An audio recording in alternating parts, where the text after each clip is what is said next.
આજે બપોરના સમયે મતવા ચોક ખાતે દબાણ હટાવ સેલના કર્મચારીઓ તેમજ સ્થાનિક લારી ધારકો વચ્ચે થયેલા સંઘર્ષમાં પોલીસ ફરિયાદ નોંધાઈ।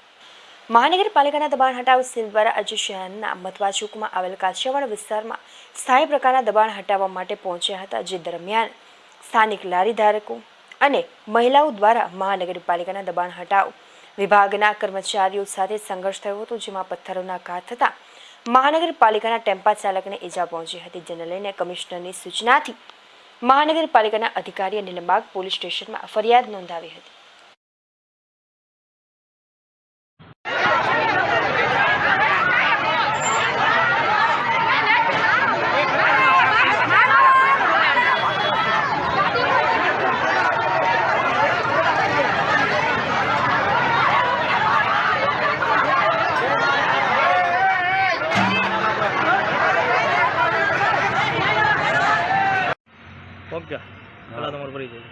સુરેન્દ્રસિંહ રાણા, દબાણ હટાવ ઇન્સ્પેક્ટર, ભાવનગર મહાનગરપાલિકા।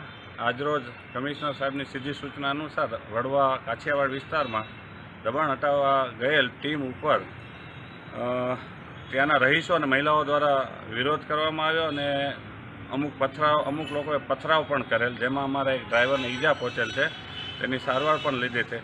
અને સાહેબની સૂચના અનુસાર આજે પોલીસ સ્ટેશને તેઓના વિરુદ્ધ કાર્યવાહી કરવા માટે અરજી આપેલ છે તથા ફોટોગ્રાફ્સ અને વિડીયો ફૂટેજ પણ જમા કરાવેલ છે તથા તેમના નામ વગેરે પોલીસ તપાસ કરી અને એફઆઈઆરની પ્રક્રિયા હાથ ધરવામાં આવશે।